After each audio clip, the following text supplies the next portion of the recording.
London, 1887. The city breathes smoke. Coal dust chokes the streets, the lamps burn weak, and the fog that rolls in from the Thames is thick enough to blind a man to his own outstretched hand. In Whitechapel, the cobbled alleys shine wet under gaslight, narrow veins of shadow where criminals and beggars slither unseen.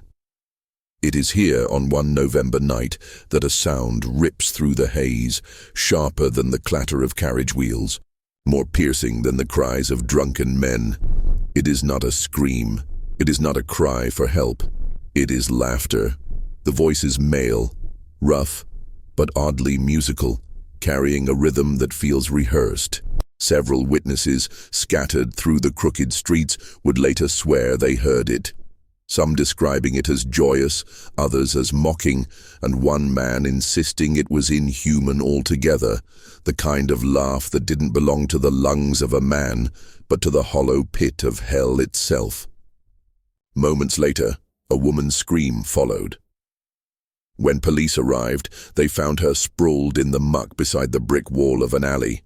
Her throat opened in a clean, surgical line. Blood pooled, steaming in the cold air, running into the gutters.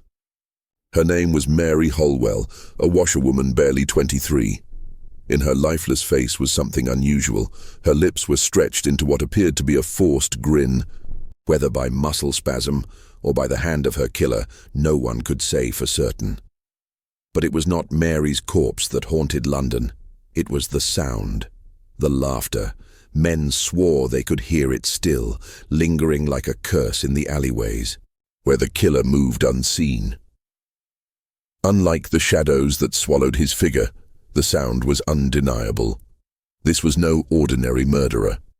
He killed not only with a blade, but with a voice that branded terror into the minds of all who lived within earshot. Newspapers, desperate for a headline, christened him the Laughing Man. The city reacted with horror and fascination. Families barred their windows. Policemen doubled their patrols. But for the women of Whitechapel, the laundresses, the factory workers, the prostitutes, the sound of male laughter in the night became a threat in itself. Every chuckle in the dark, every bark of mirth from a drunken man staggering home, carried the specter of the Laughing Man, and thus the legend began. Not with a face, not even with a name, but with a sound carried on the fog. To understand the Laughing Man, you must first understand the London that birthed him. By 1887, Queen Victoria had ruled for 50 years, her empire stretching across the world. But in London, beneath the glittering palaces and monuments, the city rotted. Whitechapel, Spitalfields, Limehouse, districts where poverty, disease, and crime intertwined until survival itself became a kind of war. Here, the streets were lined with lodging houses so cramped that 10 families might share a single room. Children starved, rats thrived, and men sold their bodies in back alleys for a coin's worth of gin. Women, young girls, sometimes no older than 12, walked the streets at night, selling themselves for pennies, risking beatings, disease, and now something far worse, a laughing man in the fog. The era's newspapers loved to sensationalize crime, but they did not need to invent horrors. The East End was already a breeding ground for them. Murder was not uncommon. Knives and razors were the weapons of the poor, cheap, fast, and merciless. What made the Laughing Man different was not simply that he killed, but the way he transformed violence into theater. His victims were not only butchered, they were staged, their mouths contorted into smiles, their throats carved with precision, as though the killer wanted to leave behind not a body, but a message, and his laughter, that mocking sound echoing through the night, turned him into something more than human. He became a ghost, a demon, a story whispered in every tavern and lodging house. Parents used his name to frighten their children into obedience.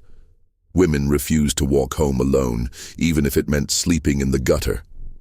The city was gripped, not only by fear of crime, but by the psychological terror of performance, the knowledge that the killer wanted to be heard.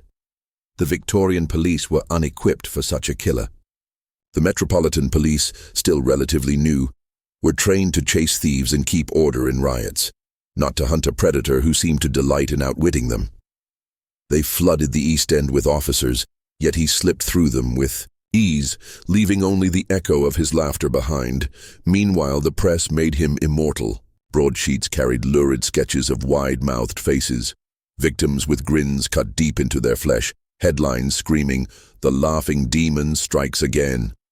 Every murder brought sales. Every rumor became newsprint. The public, horrified, yet addicted, consumed his legend like opium. But hidden beneath the panic was something darker still, an unease that perhaps the laughing man was not a monster of poverty, but of power. Some whispered that his cuts showed surgical skill, that he was a doctor, perhaps even a gentleman. And if so, then he was not only haunting the East End, he was mocking all of London, proving that in a city of shadows, even the highborn could walk among corpses unseen. Mary Holwell was not the first. Though her death in 1887 brought the laughing man into public infamy, whispers of earlier murders ripple back through the months, perhaps even years. In the archives of the London hospital, records survive of at least 2 women found in Whitechapel, alleys with eerily similar wounds, their throats cut in a precise, almost surgical manner, their faces twisted into grotesque imitations of laughter. At the time, the cases were dismissed as drunken quarrels or robberies gone wrong. Only later did investigators connect them to the killer, whose trademark was not his blade, but his sound. The earliest suspected victim was a woman named Ellen Price, 30 years old, a seamstress by trade but surviving as many did, selling her body when work ran thin. One cold March night, she failed to return to her lodging house. Her body was found 2 streets over, throat opened, hands curled as if clutching at something unseen. What struck the coroner was the contortion of her lips, drawn back in a rictus that seemed too deliberate to be chance. Her death was noted, forgotten, and filed away. The second was Anne Meadows, just 19. Her killing bore the same marks: the throat, the smile, the eerie neatness. Neighbors claimed to have heard strange merriment in the alley that night, though no one dared investigate until morning. She too was buried in silence. Only when Mary Holwell's murder struck the public with such terror did officials revisit these cases. A pattern was forming. The killer was not striking at random. He was choosing women on the margins, the unprotected, the forgotten, those whose deaths might be dismissed or buried in paperwork. He was selecting them not only for opportunity, but for the theater their deaths would create. And there, in the shadows of these early murders, the legend of the laughing man grew roots. He was not born in November 1887. He had been there long before, sharpening his performance, refining his message, until he was ready for his audience. The city of London was the stage. Its fog, its gas lamps, its cobbled streets, the perfect curtain. And the laughter, that sound tearing through the night, was not only a signal of his presence. It was his overture, his way of announcing to the world that death itself had learned how to laugh. The dead do not speak, but London in 1887 was alive with whispers. After Mary Holwell's murder, the police scrambled for witnesses, desperate for any thread that could lead them to the killer. What they found were fragments, half-mad recollections, feverish descriptions, and the chilling constant, the laughter. The first to come forward was a carman named Thomas Green. He swore he had been guiding his horse cart down Hanbury Street when he heard it, a burst of laughter that made his animal rear in terror. Green said the sound had a hollow gaiety, like someone celebrating in an empty room. He glimpsed a tall figure darting into the mist, but the details faltered under questioning. Was he thin or broad? Did he wear a coat, a hat? Green hesitated, as though his mind had swallowed the man whole and left only the echo behind. Another account came, from a woman named Margaret Davy, a lodging-house cook. She swore she heard the laughter outside her window just minutes before screams erupted down the alley. When asked to describe it, she covered her ears and began to tremble. "It wasn't the laugh of joy," she stammered, "but the laugh of a man who knows he has all the power." Other reports trickled in. A group of factory boys claimed they had heard a laughing gentleman near Commercial Road weeks before. An old beggar woman spoke of a devil with teeth like pearls, who laughed as he cut the girls. Each description contradicted the next. Sometimes he was tall, sometimes hunched. Sometimes he wore a cloak, other times a bowler hat. The police tried to reconcile these fragments, but the truth was more disturbing. The only consistent feature was the sound. The laughter was described in uncanny detail. Some said it was a deep, rolling chuckle, others a sharp, barking cackle. A few even claimed it had no human timbre at all, as if produced by something mechanical or unnatural. But all agreed it lingered. One man swore it clung to the fog for minutes after the figure vanished, as if the air itself had been marked. The police grew frustrated. They wanted physical details: height, weight, face, scars. But what London gave them was not a man. It was a sound. And how do you arrest a sound? The East End became a stage of paranoia. Every echo, every murmur of laughter in a tavern carried suspicion. Men were beaten in alleys simply for laughing too loud at a joke. The poor lived in terror, not only of the killer, but of their own neighbors. To hear laughter at night was no longer a sign of joy. It was a death knell. The police dismissed most accounts as hysteria, but in the archives of Scotland Yard, one report stands out. Written by Inspector Aberline himself, it notes that several witnesses described the laughter as controlled, deliberate, and theatrical, like an actor upon the stage. This was no careless sound, it was performance. The killer wanted to be heard, and in being heard, he became unforgettable. The killings of the Laughing Man were not simple acts of violence, they were exhibitions. His victims did not merely die. They were shaped, carved and displayed as if he wanted to leave a grotesque signature upon their flesh. Mary Holwell's throat had been opened with a precision that suggested more than brute strength. The coroner noted the cut was swift, clean, and deliberate, as though executed by someone familiar with the structures of the human body. But more chilling was the face. The corners of her mouth had been cut upward in small, deliberate incisions, creating a grotesque smile even in death. The press would later call it the Glasgow grin, but in 1887 it was unlike anything London had seen before. Subsequent victims showed variations of the same brutality. Ellen Price's body bore not only the throat wound, but strange punctures along her chest, as though the killer had lingered, probing the flesh for some hidden knowledge.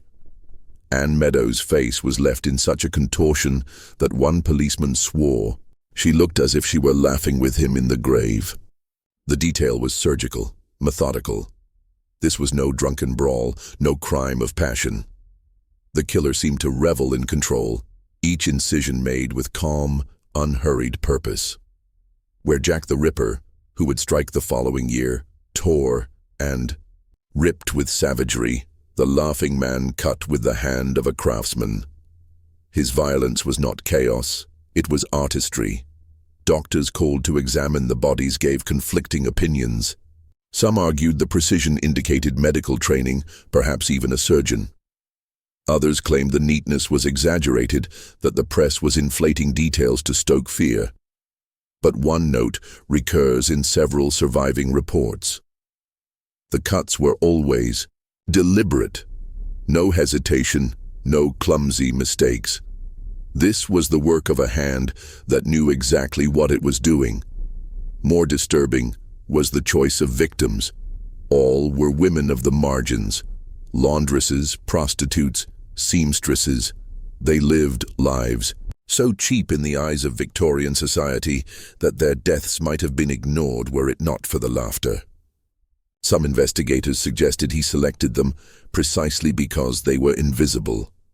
To the wealthy, they were shadows. To him, they were clay. The staging of the corpses also fueled darker theories. Several officers noted the victims were left in alleys, not simply discarded but arranged, arms folded, mouths grinning, faces positioned toward the street. It was as if the killer wanted passers-by to see them, to stumble upon a grotesque tableau. To him, murder was not an end but a performance, and the City of London was his unwilling audience. What drove such obsession? Was it hatred of women, or the intoxication of control? Or was it something more sinister, the belief that through ritualized death he could inscribe himself into history?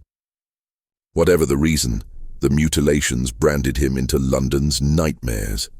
The blade was his pen, the bodies his parchment, and the laughter his signature. From the beginning, Scotland Yard was outmatched. The Metropolitan Police were designed to patrol and intimidate, not to solve complex cases of serial murder. They had little training in forensic science, no fingerprinting, and relied largely on eyewitnesses, whose descriptions of the laughing man were contradictory at best, hysterical at worst. Inspector Aberline, later famous for his involvement in the Ripper murders, was among those tasked with the case. His notes reveal frustration. "We are not hunting a man," he wrote, "but a voice in the fog." Despite their efforts, the killer seemed to vanish into London's labyrinth of alleys as easily as mist dissolves in sunlight. Police presence in Whitechapel increased dramatically. Officers patrolled in pairs, lanterns swinging, whistles ready, but the killer adapted. He struck in blind spots between patrols, in alleys so narrow even two men could not walk side by side. The laughter always came before the body, and by the time the constables arrived, the fog had swallowed him whole. The press tore into the police with savage delight. Papers accused them of incompetence, corruption, even collusion. Rumors spread that certain officers had been bribed to look the other way, that higher powers sought to bury the case to avoid scandal. The East End's poor, already suspicious of authority, grew to despise the very men meant to protect them. Meanwhile, Scotland Yard's official reports show a quiet, unsettling pattern, efforts to suppress details. Witness statements about the laughter were minimized, even mocked. Reports of surgical skill were downplayed. It was as if the institution feared the truth more than the crimes themselves. Why? Some argue it was class prejudice. The victims were poor, their lives deemed unworthy of such attention. Others believe the opposite, that the precision of the killings suggested the murderer was not a gutter criminal, but a man of education, perhaps even privilege. To acknowledge this would mean admitting that evil could wear a gentleman's suit, walk through the West End, and dine beside London's elite. For the Victorian order, such a revelation was intolerable. So the police did what they had always done when faced with the impossible. They buried it. Files were locked away, reports vanished, witnesses were dismissed, and in doing so, they gave the laughing man exactly what he wanted: anonymity. Because what is more terrifying than a killer who cannot be caught? A killer who is not even truly hunted. The laughter spread, but the silence of authority was louder still. The murders alone were enough to terrify London, but it was the newspapers that transformed the laughing man from a hidden killer into a legend of horror. By 1887, the Victorian press was thriving on blood. Murder meant circulation, panic sold, papers faster than politics, and nothing stirred the imagination like a faceless killer who laughed while slicing women open in the night. The penny dreadfuls led the charge. Cheaply printed, crudely illustrated, they filled stalls across London. with grotesque sketches of grinning corpses, headlines shrieking, "The Demon Who Laughs," or "Whitechapel Haunted by the Laughing Killer." The public devoured every word. Children bought them in secret, reading under blankets by candlelight. Housewives whispered about them over washing lines. In taverns, men recited the latest articles like scripture, their voices low, their eyes wide. The respectable papers followed suit, though with more subtlety. The Illustrated London News published engravings of women lying with rictus smiles, suggesting not only murder but humiliation. The Daily Telegraph speculated about his profession: doctor, butcher, foreign sailor, each article more lurid than the last. The press did not want truth. It wanted terror. One particular broadside, circulated on Fleet Street, bore a title that still chills: "The Laughing Man. He hears you, but you cannot see him." It claimed he was not mortal at all, but a phantom of the fog, a demon whose joy was the misery of London. Though written as sensation, it tapped into a fear spreading across the city. What if he wasn't merely a man? What if he was something older, darker, something the gas lamps could never illuminate? The police resented the papers, accusing them of inflaming hysteria and obstructing the investigation. But secretly, the Yard relied on them. Every lurid headline fed tips, every grotesque sketch brought forth new witnesses. What the police could not generate with official notices, the press achieved with fear. But the newspapers were not innocent chroniclers. They shaped the narrative, turning the killer into a character larger than life, almost theatrical. Readers came to expect not just killings, but performances. The killer obliged. With each new victim, his laughter grew bolder, reported by more ears, until the city itself seemed to vibrate with his mockery. The press had created a monster, and now they were trapped by him. Because as long as the Laughing Man killed, they profited. And as long as they profited, they made him immortal. What made the Laughing Man unforgettable was not his blade, but his voice. Laughter. A sound meant to soothe, to signal joy, turned into a weapon of terror. Why was it so horrifying? In the human mind, laughter carries primal weight. It binds tribes, builds trust, eases fear. But when twisted, it becomes uncanny, an assault on the senses. Psychologists would later call it the violation of expectation, the moment when something comforting becomes grotesque. In the alleys of Whitechapel, where laughter should have meant companionship, it meant death. Witnesses described it in chilling detail. One swore it was the laugh of a man who knew the joke you would never hear. Another said it rose and fell with unnatural rhythm, too controlled, as if rehearsed. A factory worker claimed it was hollow, echoing in his skull long after the sound had ceased, as though the air itself remembered. This deliberate use of sound suggested something more than impulse. The Laughing Man was performing, controlling not just bodies, but minds. He understood that terror lingers longer in the imagination than in the flesh. A corpse can be buried. A scream fades. But laughter? Laughter echoes. It haunts. The psychology of his victims' deaths was equally chilling. To carve smiles into their faces was not merely mutilation, it was humiliation.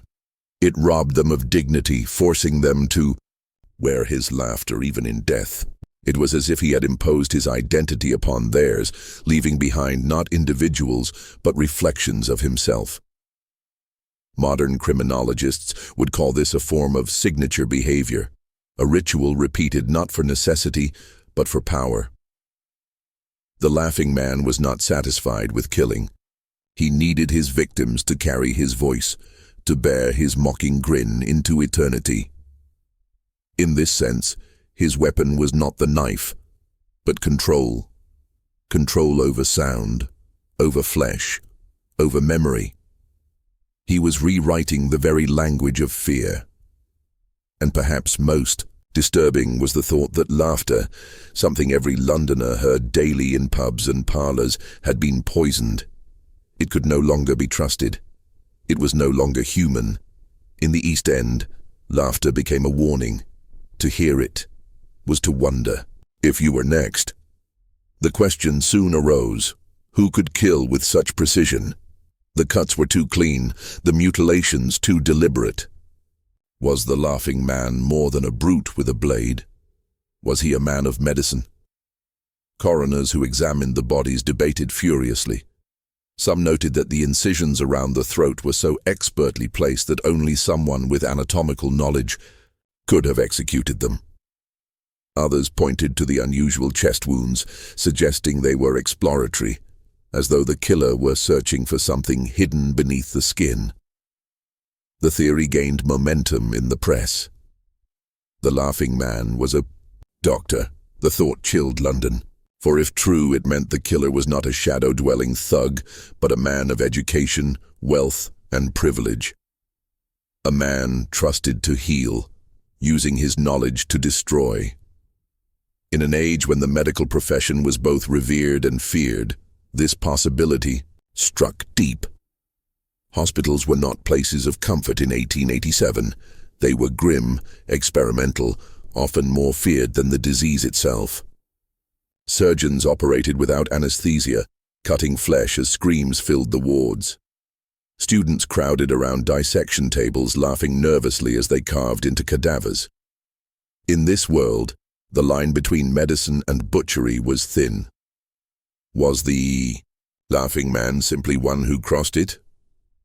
Scotland Yard investigated known physicians, even questioning surgeons at the London hospital.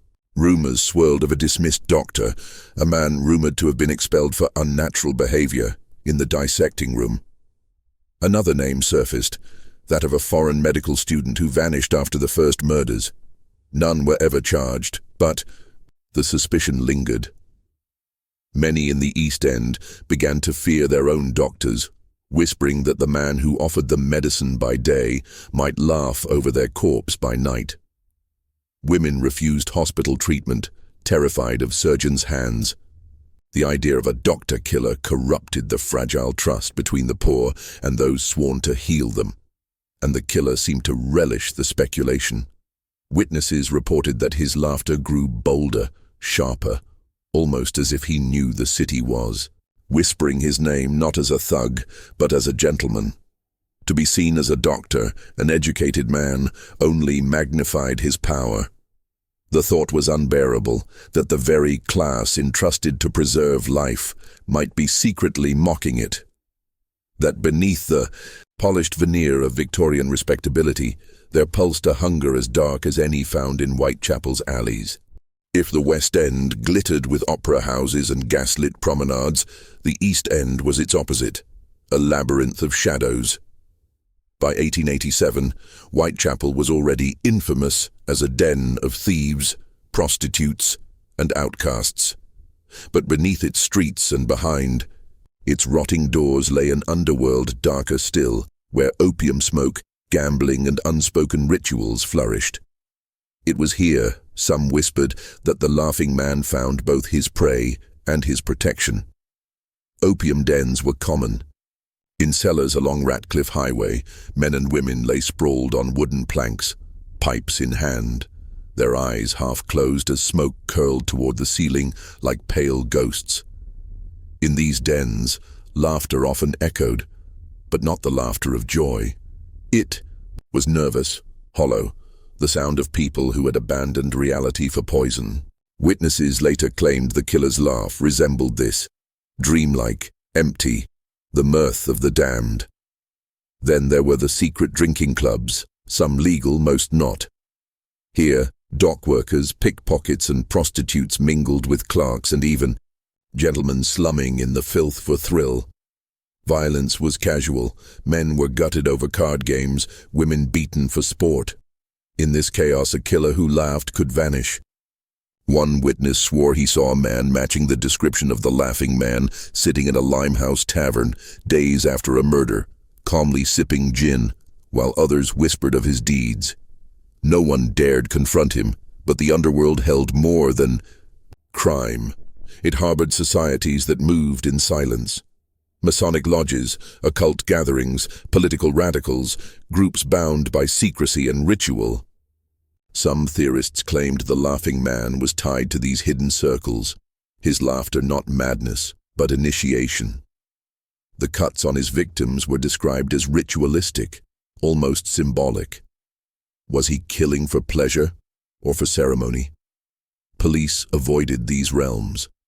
The East End's criminal networks were too vast, too entangled with bribery and silence. Informants spoke only in riddles.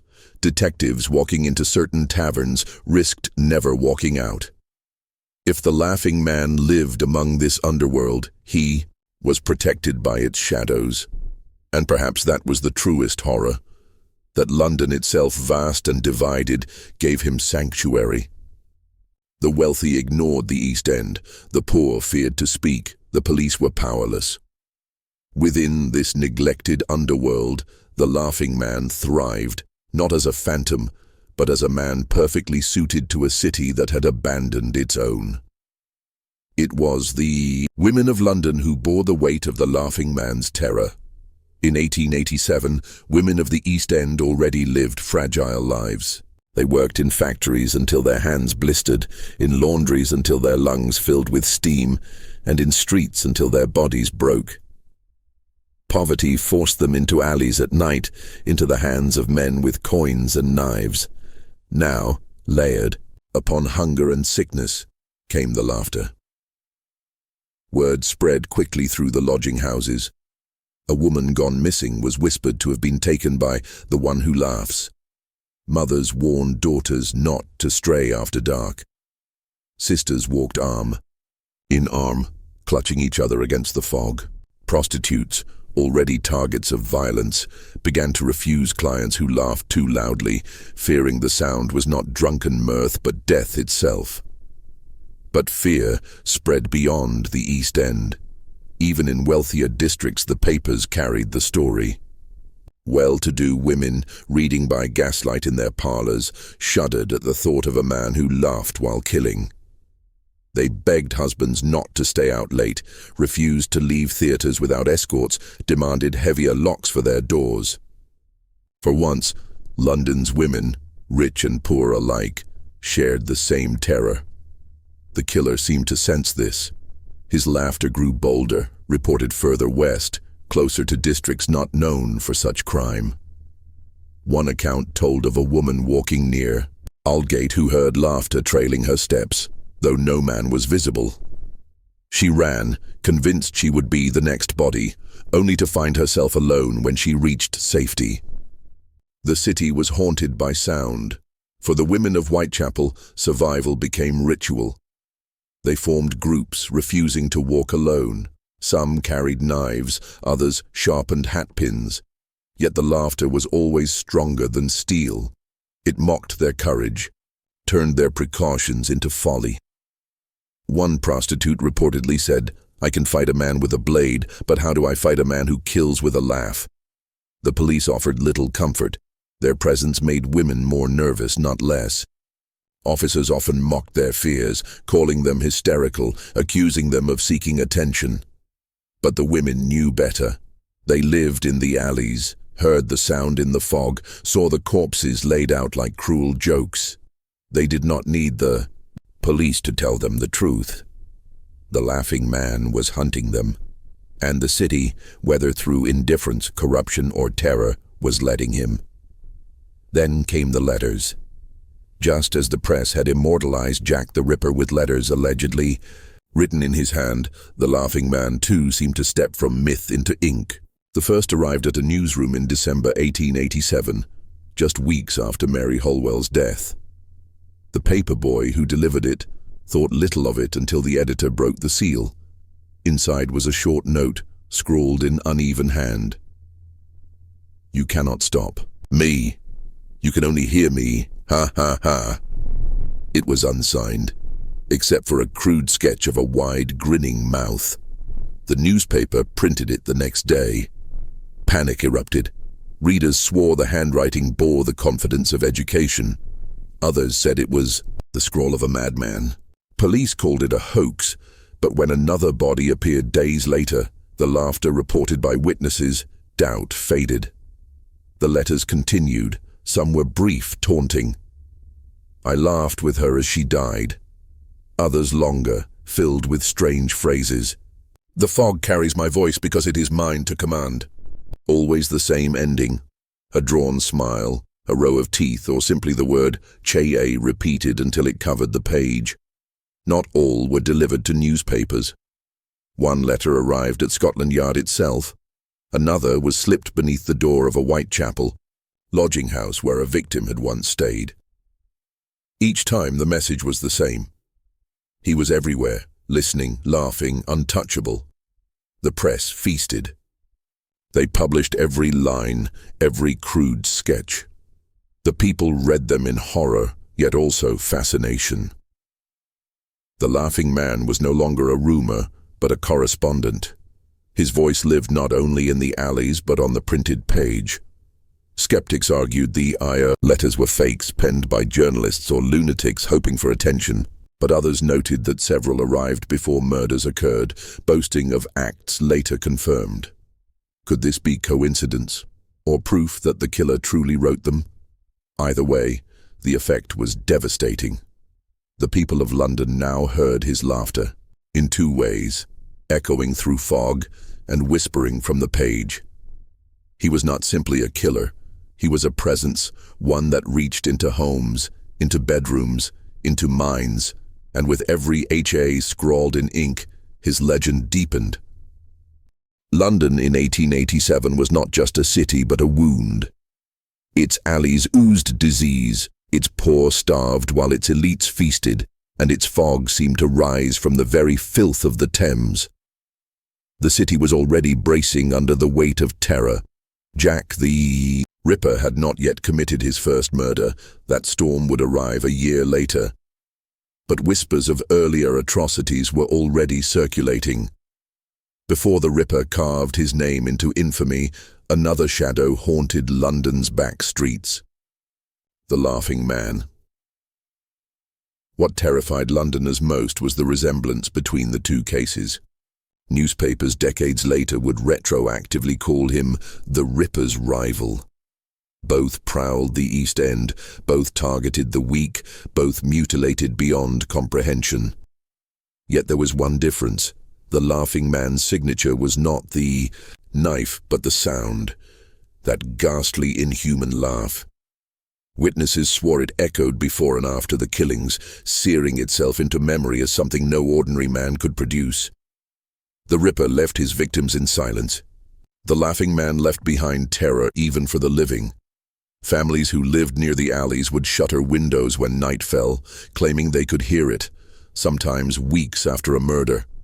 Was it hysteria, a phantom sound generated by fear? Or was the killer still roaming, mocking the police with each chuckle? The press began to weave a competition of horrors. Headlines asked, "Who stalks London now? The laughing phantom or the silent butcher to come?" Police too quietly wondered whether the Ripper and the laughing man were one and the same. Their methods were different, but what if the laughing man's reign was the rehearsal for something even darker? The terrifying thought emerged. Perhaps Jack the Ripper didn't come out of nowhere. Perhaps he had a predecessor, a murderer who had already tested the boundaries of what London could endure. The Ripper may have carved flesh, but the laughing man carved something deeper. Dread itself, a sound that turned men into children, that made the strongest officer falter. And so the myth was born. Even as the Ripper grew infamous, the laughing man lingered like a ghostly rival, a precursor, a shadow that refused to be outshone. To this day, criminologists argue, was London cursed with two monsters at once, or were they glimpses of the same darkness wearing different masks? The truth, buried beneath yellowing reports and suppressed files, may be stranger still. The laughing man and Jack the Ripper are rarely spoken of in the same breath today. History chose one villain to immortalize, leaving the other in the margins of forgotten newspapers and fragmented testimony. Yet when one digs into the archives, the similarities and overlaps are impossible to ignore. Both killers operated in Whitechapel and Spitalfields.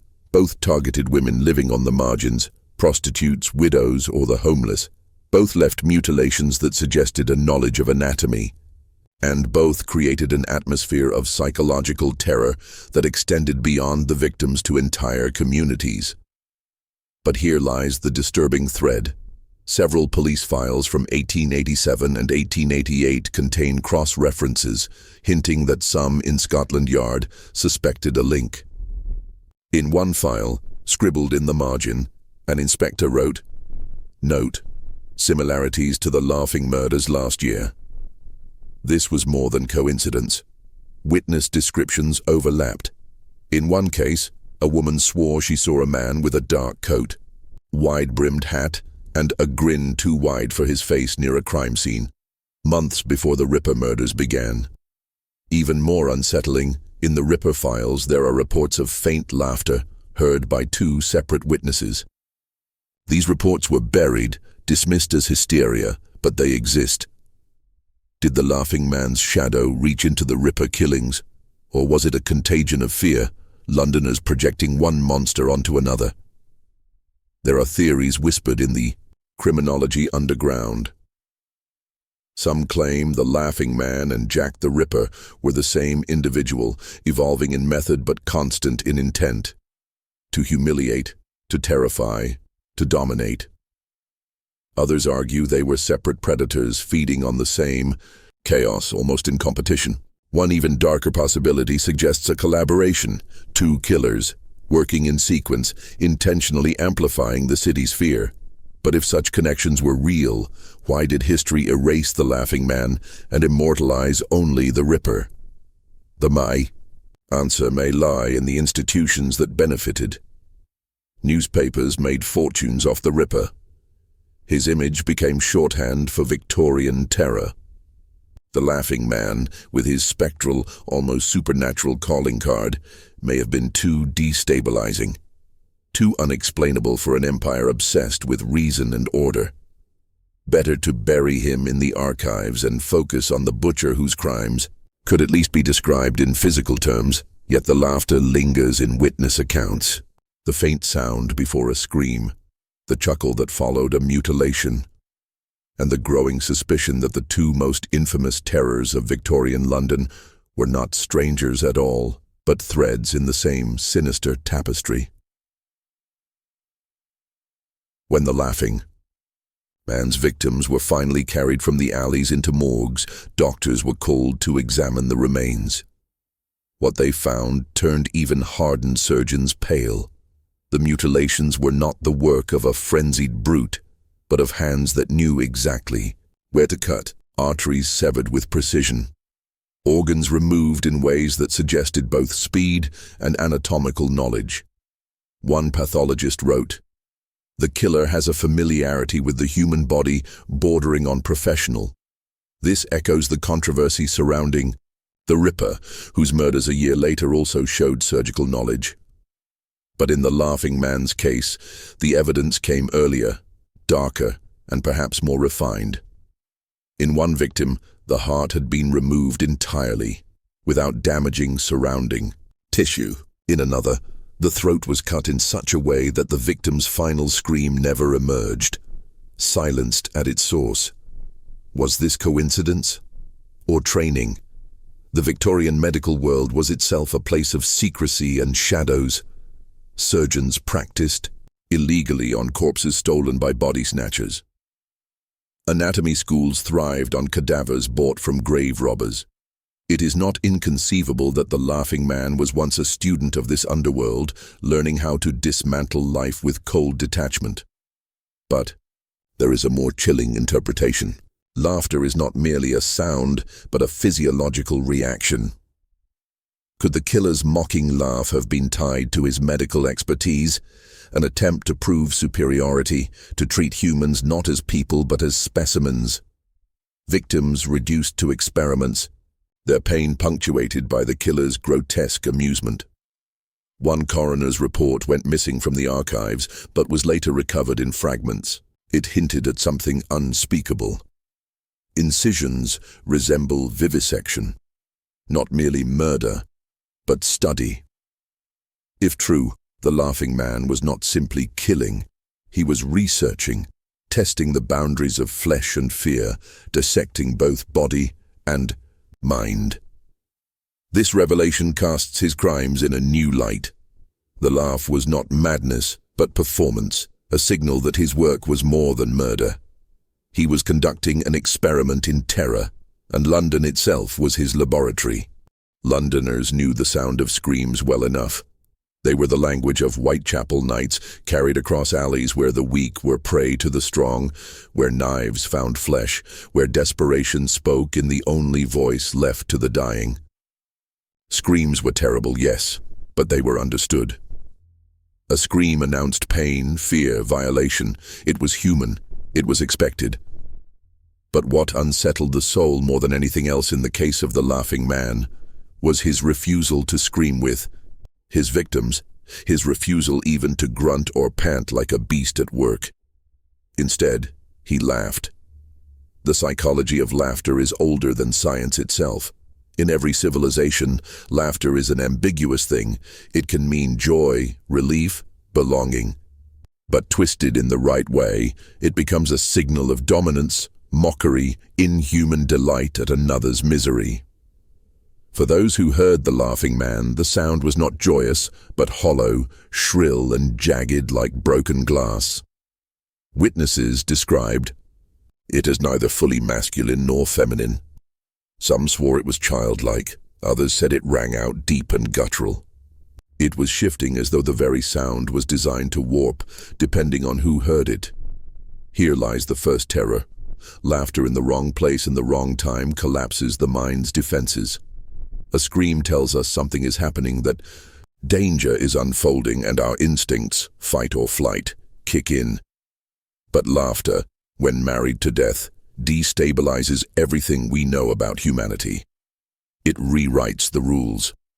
The victim does not know if the attacker is insane, possessed, or something not even human. It is a sound that mocks the meaning of life itself.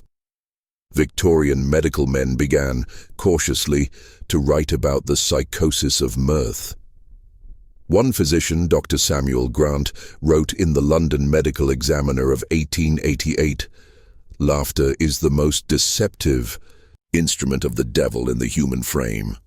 When applied in moments of cruelty, it transforms into a weapon stronger than steel, for it cuts at the spirit before the flesh." He was mocked by colleagues, but those who had studied the bodies of the laughing man's victims knew there was truth in his words. But why was it so effective? Why did this sound echo more darkly than the screams of dying women? Neuroscience today tells us that laughter is contagious. It bypasses our rational mind and moves through social mimicry, drawing us in against our will. Imagine then the horror of hearing such laughter in a fogged alley. Your own mind betrays you, trying to interpret joy in a sound tied to slaughter. Survivors said they wanted to laugh along against their will, as if their brains were cracking under pressure. A young maid named Eleanor, who barely escaped, reported, "It was so wrong. I knew it was wrong. But in the instant, my body wanted to laugh with him. That terrified me more than the knife." This was psychological dominance in its purest form. Where Jack the Ripper mutilated bodies to leave his mark, the laughing man mutilated reality itself.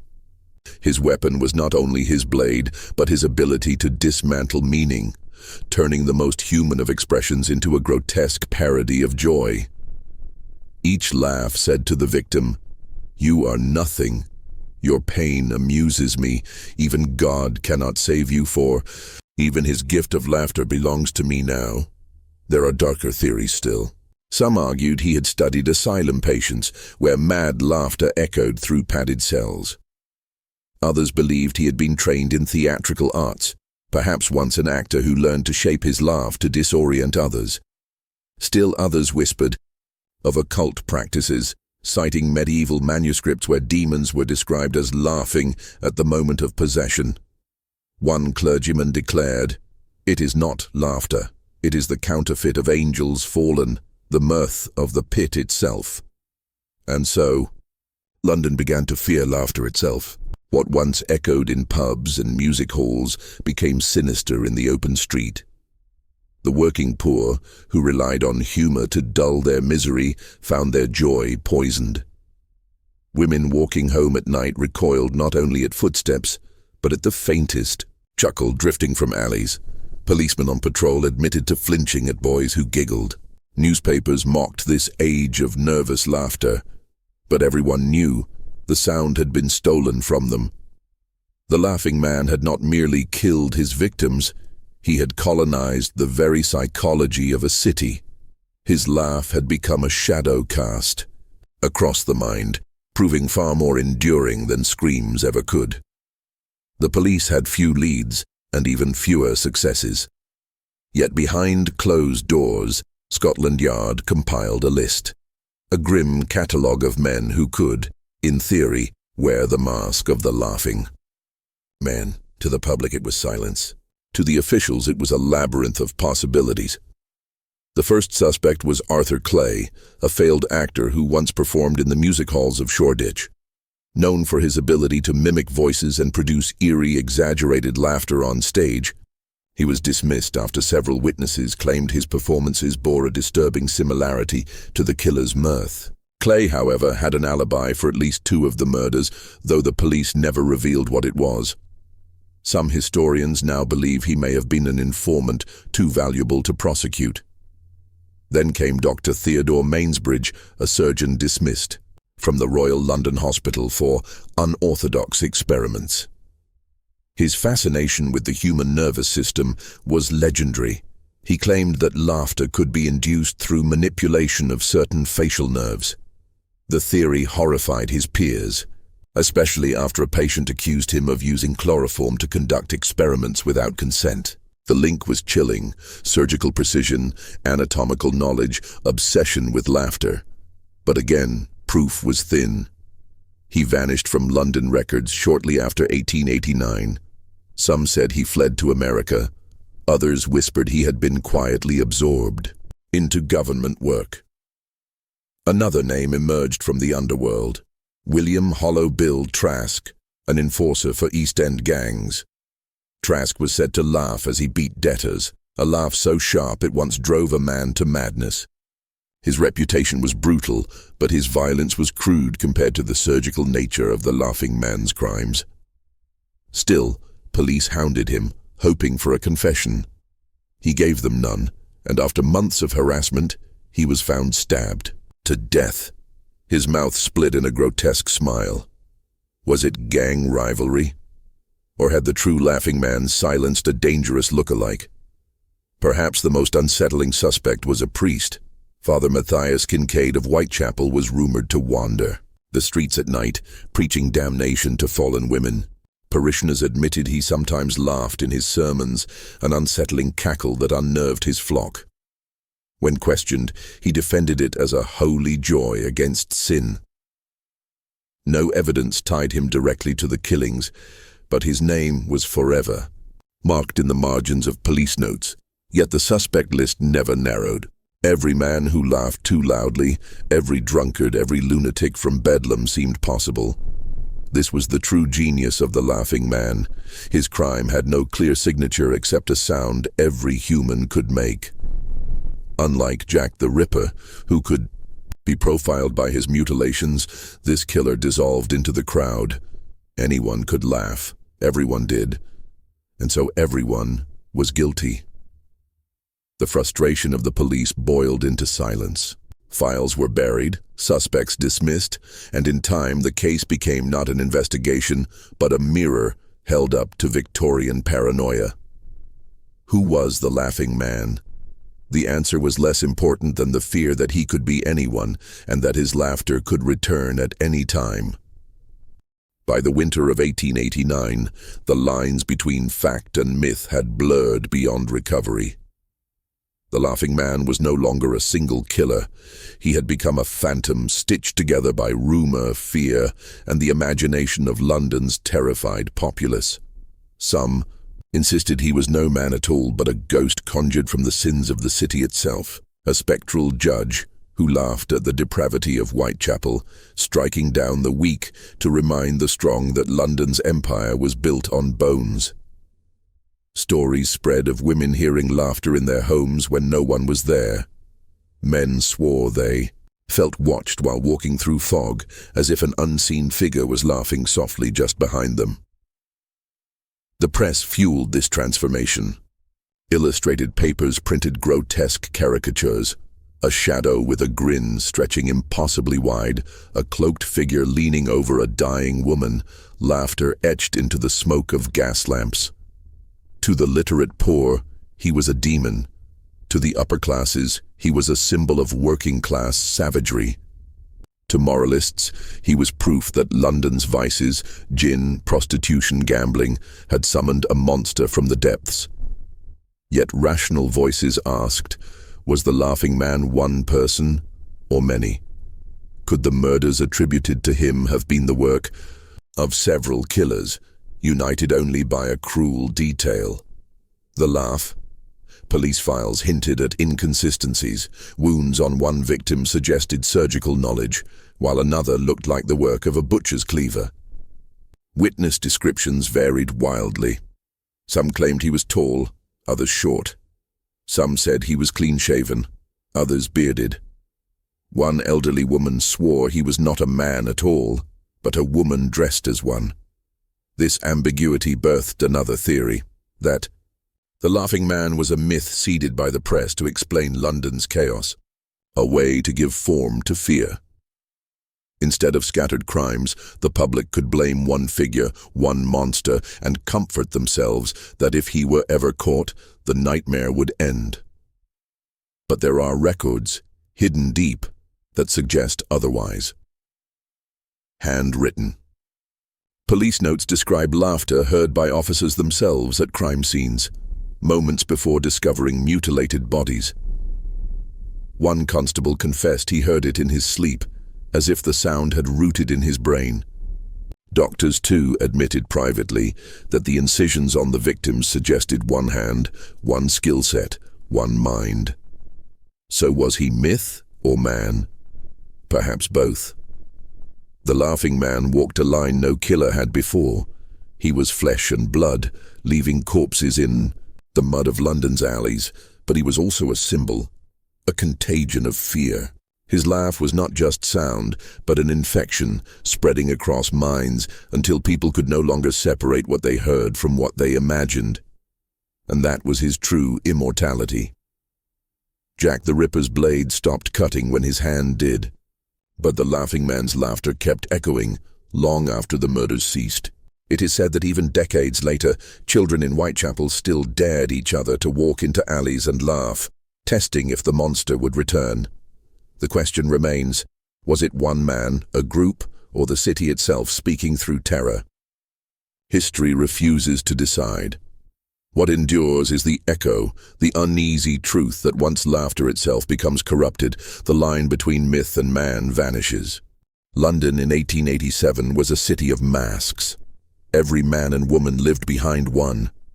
The dock worker hid his hunger with forced bravado.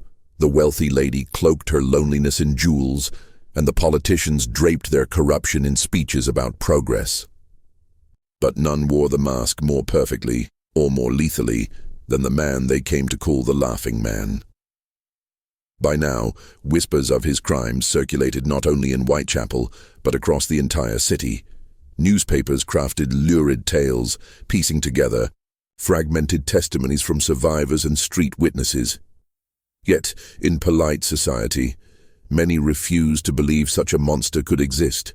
They dismissed the stories as sensational fiction, the product of a penny press desperate for circulation. The irony, however, was that he lived among them. By daylight, he was said to dress impeccably, black coat pressed, shoes polished, a gentleman's hat tilted at the perfect angle.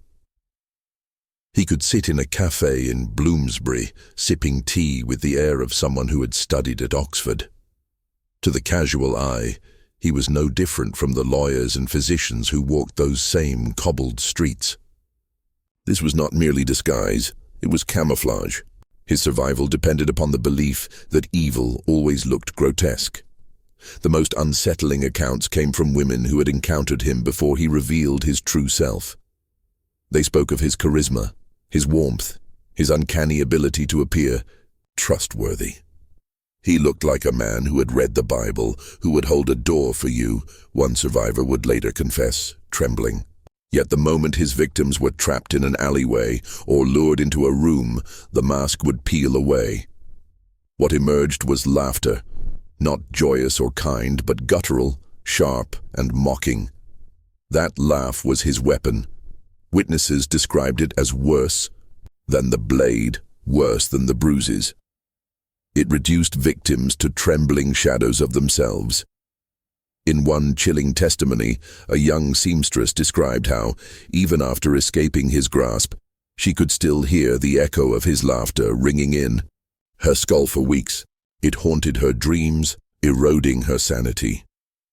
What made him more terrifying than other killers was not only his violence, it was his ability to blend.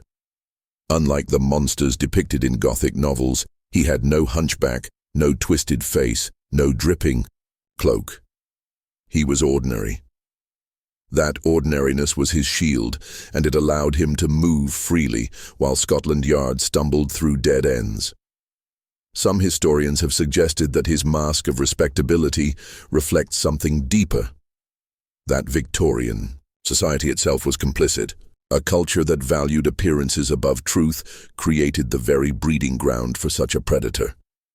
When respectability mattered more than integrity, a killer could hide in plain sight, smiling in daylight, murdering by night. In this way, the laughing man was not merely an individual, he was the grotesque embodiment of an era's hypocrisy. By the spring of 1888, Scotland Yard faced humiliation. Detectives had chased leads that dissolved into mist. They interrogated dozens of men, searched boarding houses, even infiltrated taverns known for harboring criminals. Each time, the trail went cold. The laughing man seemed to know their every move in advance.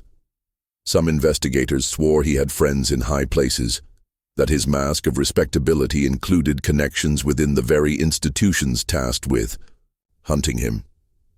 Others whispered darker theories, that he was a man of authority, perhaps a physician with access to anatomy knowledge, or a scholar with a twisted obsession. The police files, what remains of them, paint a picture of desperation. Witness sketches conflicted. Some swore he was tall and slender, others that he was stocky and compact. Some drew his eyes as hollow pits, others as sharp and calculating. The only detail that remained consistent across accounts was the smile, the eye. Grotesque grin, always punctuated by laughter. At one point, investigators believed they had cornered him in Southwark. A man matching his description fled across a bridge, vanishing into the fog. Officers gave chase, but the figure seemed to dissolve into the night as if the mist itself protected him. It was like pursuing a ghost, one policeman wrote bitterly. In his report, the press tore into the yard's incompetence. Every failed arrest became front-page ridicule. Public trust in the authorities eroded with each new victim. Mothers kept their daughters locked indoors. Tavern conversations always ended with the same question: why can't they catch him? And yet, the laughing man thrived on this failure. Each time he struck, it was as though he timed it to mock the police, to demonstrate that he was always one step ahead. Some killings even occurred within earshot of constables. Survivors swore they heard him say, between bouts of laughter, "You cannot stop me." This failure exposed something fundamental about Victorian law enforcement. It was unprepared for predators who were not motivated by greed or gain, but by chaos. The detectives had studied thieves, counterfeiters, smugglers, but not men who killed for the pleasure of fear itself. The Hunt, by 1888, was not only a manhunt, it was a war of psychology, and the Laughing Man was winning. In the summer of 1888, a strange artifact surfaced in London's underworld, a diary fragment. Torn, water-stained and written in a jagged hand, it was said to have belonged to the Laughing Man himself. How it came to light is uncertain. Some claim it was stolen from his room, others that he deliberately left it behind as a taunt. The fragment contained no names, no dates, only thoughts. Thoughts drenched in cruelty. One passage read, "They believe a man is born evil. No, a man is made evil, molded by a world that forces him to wear masks. I laugh because I no longer need a mask. They are the true clowns, pretending to be moral, pretending to be just. My laughter is truth, and their silence is the lie." Another section was even darker. "Fear is the purest currency. I spend it lavishly. They beg, they pray, but their eyes reveal the same secret, that every soul cracks under terror. I give them a gift to see what they really are." The diary's authenticity remains debated. Some historians argue it was a forgery, crafted by sensationalist journalists to stoke public hysteria. But others insist the handwriting matched notes found near later crime scenes, scrawled in chalk on alley walls. Whether real or fake, the diary deepened the terror. Ordinary citizens read the words in serialized newspapers, shivering as though they had glimpsed into the killer's mind. If authentic, the diary suggested he was not merely a murderer, but a philosopher of cruelty, a man who rationalized his violence as revelation. And yet perhaps the most chilling detail was the way the entries ended. The final line, smeared in ink as though written in a frenzy, read, "London laughs with me though it does not know why." With those words, the city itself felt implicated. London's theatre district was alive that autumn evening of 1889. The flicker of gas lamps, the chatter of carriage wheels, and the hum of people moving from pubs to music halls created the illusion of safety. But within this fabricated glow of entertainment, another kind of theatre was preparing to unfold, the Laughing Man's. The victim was Clara Jennings, a 23-year-old stagehand's daughter who had taken a part-time job at a Covent Garden theatre. She had dreams of performing, but for now she handled costumes and sets. Clara was beautiful in a way that seemed unguarded, bright eyes, a laugh too quick to suppress, and a warmth that was rare in London's crowded streets. She became visible, noticeable, and that made her dangerous prey. That night, after the final curtain, Clara stayed behind to fold dresses. Witnesses later recalled seeing her leave just past midnight, a thin shawl draped across her shoulders as she stepped into the cold London fog. No one noticed the man already waiting at the edge of the street.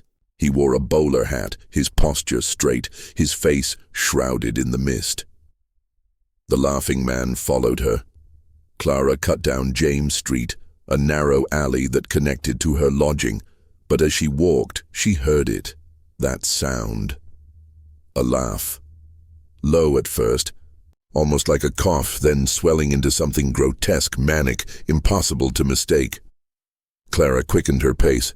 The footsteps behind her matched hers, steady, relentless. She reached the halfway point of the alley when a gloved hand clamped over her mouth. The laughter echoed, this time inches from her ear.